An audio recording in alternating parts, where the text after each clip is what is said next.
ಟೆಕ್ಸಾಸ್ನಲ್ಲಿ H1B visa shock. ವಿದ್ಯಾರ್ಥಿಗಳು ಉದ್ಯೋಗಿಗಳಿಗೆ ಸಂಕಷ್ಟ. H1B ವೀಸಾ ಬಗ್ಗೆ ಹಗ್ಗಾಜಗ್ಗಾಟ ನಡೆಯುತ್ತಿರುವಾಗಲೇ ಅಮೆರಿಕದ ಪ್ರಮುಖ ಸ್ಟೇಟ್ ಟೆಕ್ಸಾಸ್ನಿಂದ ಆಘಾತಕಾರಿ ವಿಚಾರ ಹೊರಬಂದಿದೆ. ಟೆಕ್ಸಾಸ್ನ ಸರ್ಕಾರವು ತನ್ನ ರಾಜ್ಯದ ಸರ್ಕಾರಿ ಏಜೆನ್ಸಿಗಳು ಮತ್ತು ಸಾರ್ವಜನಿಕ ವಿಶ್ವವಿದ್ಯಾಲಯಗಳಲ್ಲಿ ಹೊಸ H1B ವೀಸಾ ನೇಮಕಾತಿಯನ್ನ ಸ್ಥಗಿತಗೊಳಿಸಿದೆ. ಈ ನಿರ್ಧಾರವು ಮುಂದಿನ ವರ್ಷ ಮೇ ತಿಂಗಳವರೆಗೆ ಜಾರಿಯಲ್ಲಿರುತ್ತೆ. ಇದರಿಂದಾಗಿ ಅಲ್ಲಿರುವ ಭಾರತೀಯ ವಿದ್ಯಾರ್ಥಿಗಳು, ಸಂಶೋಧಕರು ಮತ್ತು ವೈದ್ಯರ ಮೇಲೆ ದೊಡ್ಡ ಮಟ್ಟದ ಪರಿಣಾಮ ಬೀರಲಿದೆ. ಹಾಗಾದ್ರೆ ಈ ಹೊಸ ನಿಯಮವೇನು?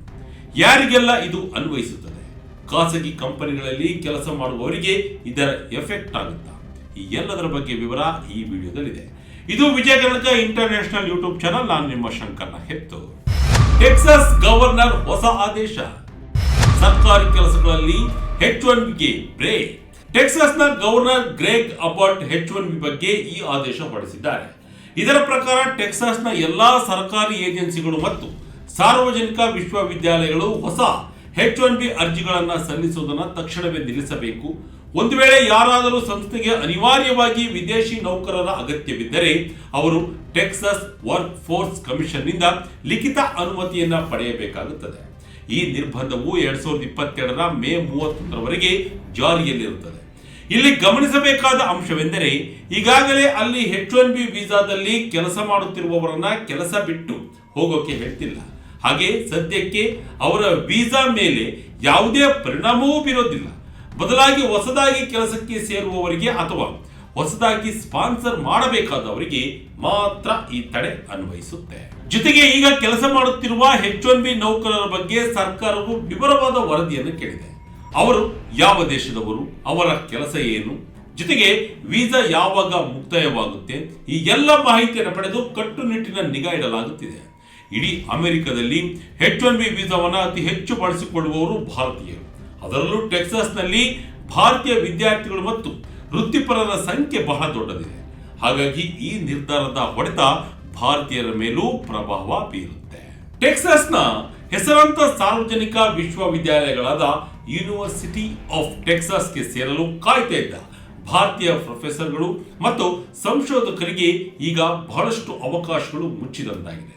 ಹಾಗೆ ಟೆಕ್ಸಾಸ್ನ MD Anderson, UT south western ನಂತಹ ದೊಡ್ಡ ಸಹಕಾರಿ ಮೆಡಿಕಲ್ ಸೆಂಟರ್ಗಳಲ್ಲಿ ಕೆಲಸ ಮಾಡಬೇಕು ಅನ್ನೋ ಕನಸು ಕಂಡಿದ್ದ ಭಾರತೀಯ ವೈದ್ಯರಿಗೆ ಇದು ಸಂಕಷ್ಟ ತಂದಿದೆ. ಇಲ್ಲಿ ಹೊಸ ನೇಮಕಾತಿಗಳಿಗೆ ಸದ್ಯಕ್ಕೆ ಬ್ರೇಕ್ ಬೀಳಲಿದೆ. ಇನ್ನು ಟೆಕ್ಸಾಸ್ನ ಸಾರ್ವಜನಿಕ ವಿವಿಗಳಲ್ಲಿ ಮಾಸ್ಟರ್ಸ್ ಅಥವಾ PhD ಮಾಡುತ್ತಿರುವವರ ವಿದ್ಯಾರ್ಥಿಗಳು ಓದು ಮುಗಿದ ನಂತರ ಅದೇ ವಿಶ್ವವಿದ್ಯಾಲಯದಲ್ಲಿ ಅಧ್ಯಾಪಕರಾಗಿ ಅಥವಾ ಸಂಶೋಧಕರಾಗಿ H1B ವೀಸಾ ಪಡೆಯಲು ಯೋಜಿಸಿದ್ದರು. ಈಗ ಅವರಿಗೆ ಈ ದಾರಿ ಕಠಿಣ ಆಗಲಿದೆ. ಮುಂದಿನ ವರ್ಷದವರೆಗೂ ಇಲ್ಲ ನೇಮಕಾತಿ. ಯಾರಿಗೆ ಆಪತ್ತು, ಯಾರಿಗೆ ಭಯವಿಲ್ಲ. ಆದರೆ ಈ ಆದೇಶದಿಂದ ಭಾರತೀಯ ಉದ್ಯೋಗ ಆಕಾಂಕ್ಷಿಗಳು ಗಾಬರಿಯಾಗುವ ಅಗತ್ಯವಿಲ್ಲ. ಯಾಕೆಂದ್ರೆ ಈ ಆದೇಶವು ಕೇವಲ ಸರ್ಕಾರಿ ಸಂಸ್ಥೆಗಳು ಮತ್ತು ಸರ್ಕಾರಿ ವಿಶ್ವವಿದ್ಯಾಲಯಗಳಿಗೆ ಮಾತ್ರ ಸೀಮಿತವಾಗಿದೆ. ಹೆಚ್ಚಿನ ಭಾರತೀಯ ಮೂಲದವರು ಟೆಕ್ಸಾಸ್ನಲ್ಲಿರುವ ದೊಡ್ಡ IT ಕಂಪನಿಗಳು, ಬ್ಯಾಂಕಿಂಗ್ ಕ್ಷೇತ್ರ ಅಥವಾ ಖಾಸಗಿ ಆಸ್ಪತ್ರೆಗಳಲ್ಲಿ ಕೆಲಸ ಮಾಡಿದ್ದಾರೆ. ಹಾಗೆ ಅವಕಾಶಗಳಿಗಾಗಿ ಕಾಯ್ತಾ ಇದ್ದಾರೆ. ಅಂತಹ ಖಾಸಗಿ ಕಂಪನಿಗಳಿಗೆ ಈ ನಿಯಮ ಅನ್ವಯಿಸುವುದಿಲ್ಲ. ಅವರು ಎಂದಿನಂತೆ H1B ಅರ್ಜಿಗಳನ್ನ ಸಲ್ಲಿಸಬಹುದು. ಹಾಗೆಯೇ ಟೆಕ್ಸಾಸ್ನ ಹೊರತುಪಡಿಸಿ ಇತರ ರಾಜ್ಯಗಳ ಸರ್ಕಾರಿ ಕೆಲಸಗಳಿಗೂ ಇದು ಅನ್ವಯ ಆಗುವುದಿಲ್ಲ. ಮುಂದಿನ 2 ವರ್ಷಗಳಲ್ಲಿ ಕೆಲವು ಬದಲಾವಣೆಗಳಂತೂ ಎದುರಾಗಲಿದೆ. ವಿಶ್ವವಿದ್ಯಾಲಯದ ಇಲಾಖೆಗಳು ವಿದೇಶಿ ಅಭ್ಯರ್ಥಿಗಳ ಬದಲಿಗೆ ಅಮೆರಿಕದ ಪ್ರಜೆಗಳಿಗೆ ಹೆಚ್ಚಿನ ಆದ್ಯತೆ ನೀಡಬಹುದು. ಯಾಕೆಂದ್ರೆ ಹೊಸ H1Bಗೆ ಅನುಮತಿ ಪಡೆಯುವುದು ಈಗ ದೊಡ್ಡ ತಲೆನೋವಿನ ಕೆಲಸದಂತೆ ಆಗಿದೆ. ಹಾಗೆ ಭಾರತೀಯ ವಿದ್ಯಾರ್ಥಿಗಳು ಈಗ ಸರ್ಕಾರಿ ವಿಶ್ವವಿದ್ಯಾಲಯಗಳ ಬದಲು ಖಾಸಗಿ ಕಂಪನಿಗಳಲ್ಲಿ ಕೆಲಸ ಹುಡುಕೋಕೆ ಹೆಚ್ಚಿನ ಆಸಕ್ತಿ ತೋರಿಸಲಿದ್ದಾರೆ. ಹಾಗೆ ಅಂತಾರಾಷ್ಟ್ರೀಯ ಪ್ರತಿಭೆಗಳ ಕೊರತೆಯಿಂದಾಗಿ ಟೆಕ್ಸಾಸ್ನ ಸಂಶೋಧನಾ ಗುಣಮಟ್ಟ ಕುಸಿಯಬಹುದು ಅನ್ನೋ ಎಚ್ಚರಿಕೆಯನ್ನ ತಜ್ಞರು ಕೊಟ್ಟಿದ್ದಾರೆ.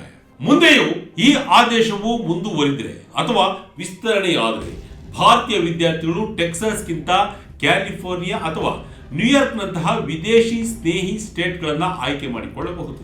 ಅಮೆರಿಕದ ಆರ್ಥಿಕತೆಗೆ ಭಾರತೀಯ ವಿದ್ಯಾರ್ಥಿಗಳು ಪ್ರತಿ ವರ್ಷ ಸುಮಾರು $10 ಬಿಲಿಯನ್ ಕೊಡುಗೆ ಕೊಡ್ತಾ ಇದ್ದಾರೆ. ಟೆಕ್ಸಾಸ್ನ ಈ ನಿರ್ಧಾರದಿಂದ ಆ ರಾಜ್ಯಕ್ಕೆ ಆರ್ಥಿಕ ನಷ್ಟವಾಗುವ ಸಾಧ್ಯತೆಯೂ ಇದೆ. ಈಗಾಗಲೇ ಫ್ಲೋರಿಡಾ ಕೂಡ ಇಂತಹದ್ದೇ ನಿಯಮಗಳ ಬಗ್ಗೆ ಚರ್ಚೆ ಮಾಡ್ತಾ ಇದೆ. ಇದು ಅಮೆರಿಕದಾದ್ಯಂತ ಹಬ್ಬಿದರೆ ಶಿಕ್ಷಣ ವಲಯಕ್ಕೆ ದೊಡ್ಡ ಹೊಡೆತ ಬೀಳಲಿದೆ.